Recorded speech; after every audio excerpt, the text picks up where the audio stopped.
everyone, Robert Ferringo here with my friend Raphael Esparza of Doc Sports Services, here with your college hoops handicapping extravaganza.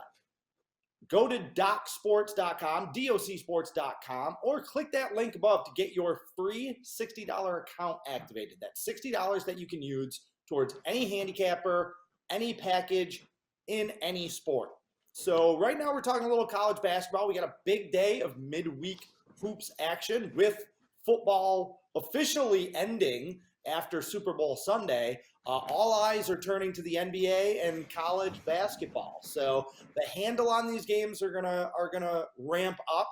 All the eyes from the sports books as well as the gamblers are going to be more fixed on these games. So expect sharper, more difficult lines. But hey, that's what Raphael and I are here to help you navigate. So Raphael, we're going to get it started with a big game in the American Athletic Conference. Number 7 Houston is a 7-point favorite at SMU. Now Houston, if you haven't seen them play, they don't just beat people, they maim them, they crush their will to live, and then they eat their souls, basically. Raphael, what do you see when you see this Houston team play? The Cincinnati Bearcats can probably 100% agree to you on an analogy on how Houston plays, going to Cincy, and we'll beat them almost by 30. I was almost by 30 points. I can't remember what the score was, but it was a beatdown. But I agree. I kind of want to see the Moody Coliseum. Could it be rocking and rolling? Maybe to see an upsets. But you just nailed it. I mean, Houston just does not come in and just beat you. They out-muscle you. They out-rebound you. They play mind games like no one else's business. And I think that's why some of these games get out of control quickly. I wanted to maybe take a look at Smooey right here, open up at 6.5. And some money came in. Not that big of a change on a side or total on this one. But how could you fade the Houston Cougars at any point right now? If you watch that game against Cincinnati, their last meeting, they're just dominating, I think, more mentally than anything in how they play the game. Yeah, I've been pissing into the wind against Houston for the last couple of months because I look at this team and I see them dominating, but it doesn't make sense. It doesn't make statistical sense to me. I'm a big numbers guy and a big regression guy. They have 12 straight wins. 10 of them are by double figures, and plenty of those wins are 20-point blowouts, all right?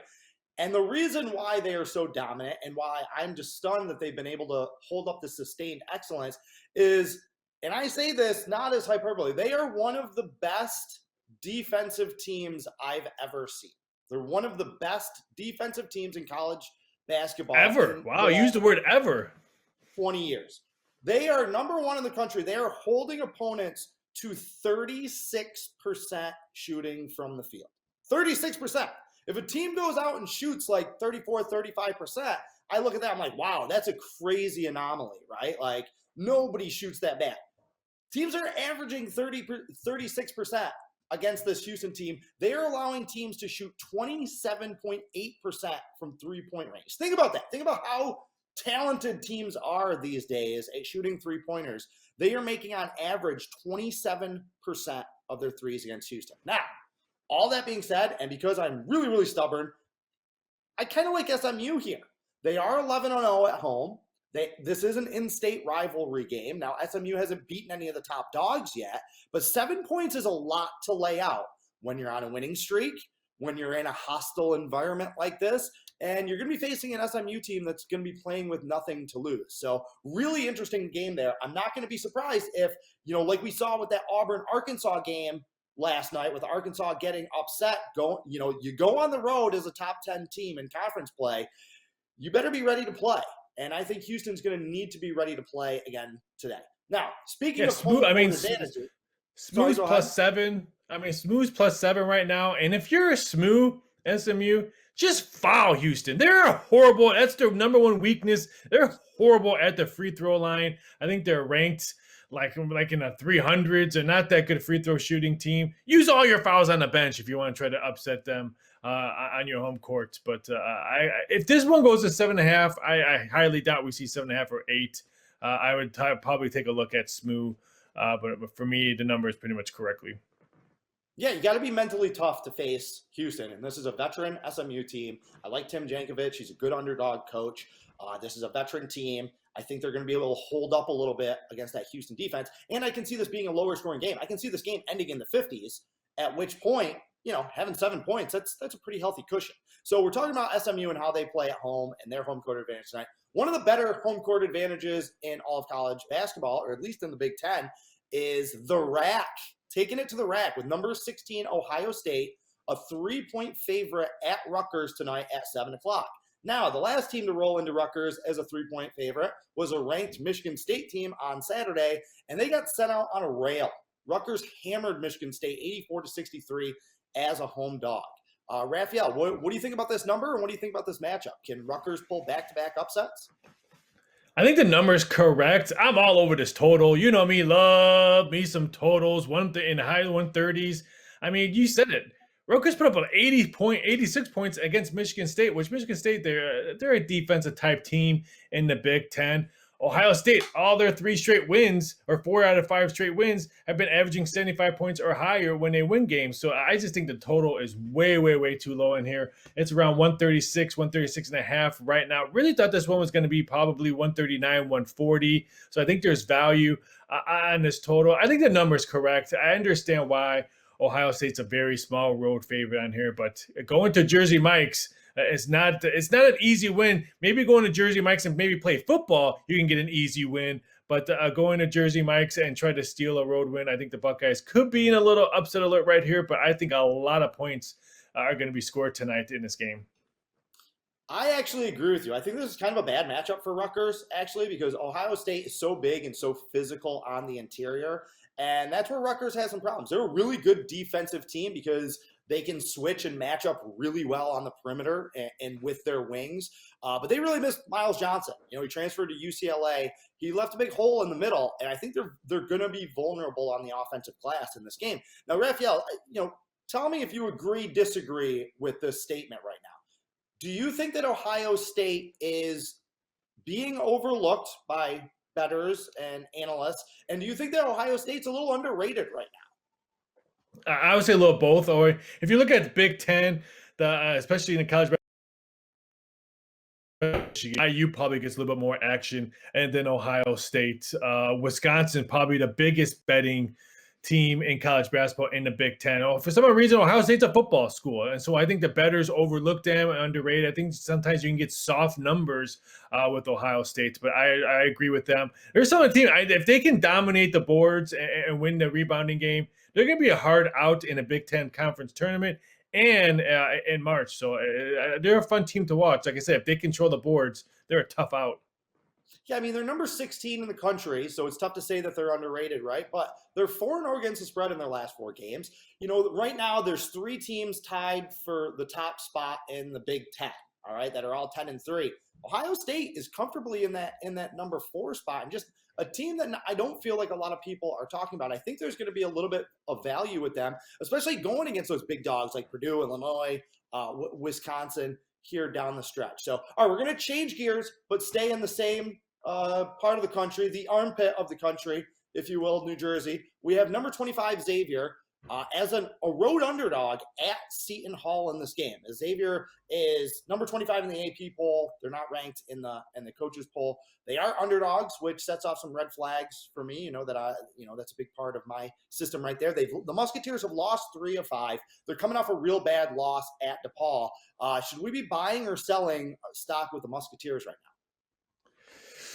Ooh, I would probably say sell. I don't like the way they've been playing lately. I think Seton Hall, they snapped a 2-game losing streak, coming bouncing back and win 2 straight. I know they just beat up on Creighton, and this is not the same Creighton team we've seen in the past. But if I'm going to take a team stock-wise, I would probably buy a little on the Hall and maybe sell a little on the X-Men. I think the numbers correctly. For me, there's really no value in this game. I made this game 3, opened up at 3, moved up a little bit 3.5. Some probably small money coming in on that one. No value in a total. But like I said, I think if you're buying stock in this one, I'd take a look at the Pirates and maybe fade a little on the X-Men, or wait to see what the next couple of games. They have a little bit tough schedule coming up, including tonight's game against the Pirates. Yeah, I kind of agree with you with Seton Hall. I still just don't feel like they've figured it out yet. I'd like to see them go big more. They bring their 3 big men off the bench. Their tallest starter is Alex Yetna, the transfer from South Florida. He's only 6'8". They have 2 6'10" guys, another 6'9" guy. You know, they got Miles Kale. They got the 7'2" big man in there that I don't think that they're giving enough minutes. I don't think that they're imposing themselves on the interior the way that they could and should, especially against some of these bigger, stronger teams in the Big Ten, like, you know, Kofi Cockburn at Illinois and the 2 power twins at Purdue and Hunter Dickinson at Michigan. I'd like to see Seton Hall go big and really force the issue on the interior. In this game, I will take Seton Hall small just because, again, unranked team favored over a ranked team. That's an automatic play for me. But the guy to watch in this game is Adam Kunkel for Xavier. He is their shooter. He's a very talented shooter, but he's 1 for 11 from three-point range in his last 4 games, 3 for 17 in his last 5 games. If he's not hitting from the outside, they don't have a lot of answers from behind the three-point arc. He's a very key player for them. If he shoots well tonight, Xavier could pull the upset. If not, again, I agree with you. This could be Seton Hall, the beginning of an upswing for them. So, all right, now we're going a little middle America here, dipping into the mid-majors, which I know that you love. But one of my favorite games of the night, we got Missouri State at Drake. Missouri State, one of the best teams in the Missouri Valley, is a 3-point road underdog. This is the same Missouri State team, by the way, that went into Loyola Chicago and won. That's 4-1 straight up in league play on the road. They have one of the best mid-major postmen in the country in Gage Prim. If you haven't seen him play, he's a lot of fun to watch. But Drake is getting healthy at the right time, Raphael. What do you see in this one? You said it. Drake's getting healthy right now, and I'm fading anything that comes out of Missouri because I just came from there. It snowed. It was cold. So I'm fading anything that comes out of the state of Missouri, hanging out with my brother and his 4 kids. So I'm all about Drake on this game. But yeah, you said they're getting healthy. They've won 4 of their last 5. Their loss against Northern Iowa came in overtime. They had many chances to win that game. They were shooting some bad shots in the second half. I thought they should have won that game. But I like the way they're playing. I said, like you said, you're getting healthy. Their bench is starting to play well. Their rotation's finally setting in because they're getting healthy. And I think that's why I kind of like Drake in this spot. No disrespect to Missouri. It was just a bad loss at home to their last game. I'm fading them. It snows there. Who likes snow? You guys live in these areas that have snow. No one likes snow. I don't mind the snow. It's the cold. It's sub-zero temperatures that got me out of New York. But, the 2 guys that we're talking about is Roman Penn and Shaq Hemphill. Those are the 2 guys for Drake that have both been injured on and off over the last 2 seasons. And when those guys were healthy 3 seasons ago, Drake was, I think they were a 30-win team, 28 wins, 30 wins, somewhere around there. They were phenomenal. So if they get those guys healthy, keep them healthy, and get in form, then this is a Drake team that it might be the right time to buy low on. I agree with you, Raphael. I absolutely like them in this game. All right, final game that we're going to talk about, last but not least, we got number 10 Texas Tech at Oklahoma. All right, 9 o'clock game.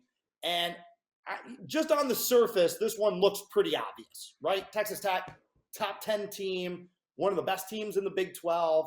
They're 6-0 against the spread in their last 6 games. They're 5-1 against the spread on the road. They have dominated the Sooners, going 6-1 against the spread in their last 7. The Red Raiders, 10-1 against the spread in their last 11 games overall.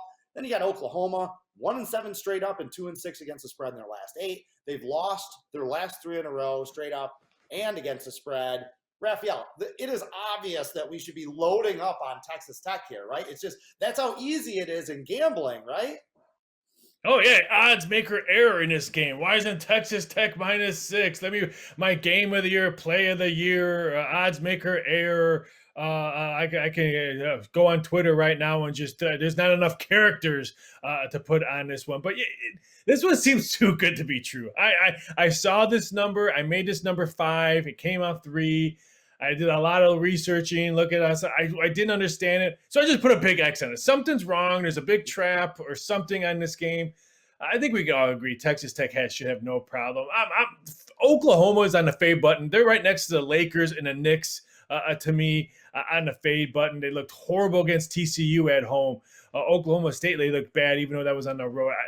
Auburn still scoring buckets against them a couple of weeks ago. So, yeah, I want nothing to do with the Sooners. They probably wish they had one of the Kruger dad or son back over there instead of what they have right now. I'm confused at this. Texas Tech should be double-digit favorites if you kind of look at it thoroughly. But Red Raiders win. I'm confused. Bet the house, but Oklahoma probably wins straight up. Right. To add more confusion, this number started at 3. Texas Tech is a 3-point favorite. It's actually gone down. You can find Texas Tech -2.5, even though over 75% of the action is coming in on Texas Tech. Now, we're joking about it, but you're actually making a very good point that people watching this video really should hone in on. When you see a line that looks too good to be true, all right, you either need to bet the other way or you need to walk away.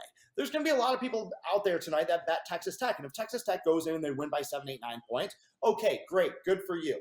I don't want to say you got lucky, but you might have dodged a bullet there. This is why it is very difficult to beat the books over the long term, because of situations like this that look a little too good to be true. There's no earthly reason that this number should be as low as it is, and there's no earthly reason that it should be coming down with all the money that's coming in on Texas Tech. So there's sharp money coming in on Oklahoma. I agree with Raphael. This is a stay away from me, but this is going to be one that I'm absolutely going to be keeping my eye on tonight to see, did the odds makers have it right? Is Texas Tech just continuing to roll? What's kind of going on here? But this is a dangerous game. So, all right, Raphael, you just gave the people a little lesson in professional handicapping. Now give them a free play. I was going to say Texas Tech. I wanted to say it's on this one, but I still don't know if Shannon Jr. is playing. He's still questionable. And I think Arms is probably now out tonight's game of Texas Tech. So, again, I'm going to put the big X. I've said this multiple times. Our buddy Max has said this multiple times. San Diego State, San Jose State. San Jose State. Bet the under. Anytime San Diego State is playing a basketball, football, or basketball, you bet the under. Why did this total move 3 points is beyond me. Open up at 123. It is 126, 125.5 right now. I'm going to take the weird line movement. I'm going to take the under San Diego State to add San Jose State. All right, and I'm a glutton for punishment, so I'm going to do it again. I'm taking the points with SMU. I think that's too many points on the road. I think this number should be around 5.5. If Houston goes out and lays another 12, 14-point beating on the Mustangs, so be it. But I really like this SMU team. It would not stun me if they won this game. All right, I think that they're close enough in talent, and SMU has a lot of things pointing in the direction. The home court advantage, their maturity, their defense is not as good as Houston, but is pretty solid. I see a low-scoring game. I think this one comes down to the last 5 minutes. And in the last 5 minutes of those games, when you're watching it, you're going to be really happy that you have 7 points in your pocket. So take SMU. All right, he's Raphael Esparza. I'm Robert Ferringo. That is your Wednesday College Hoops handicapping extravaganza. Don't forget to check back tomorrow for Thursday's College Hoops video. In the meantime, go to docsports.com. Take advantage of that free 60 account. Carpe diem, and good luck.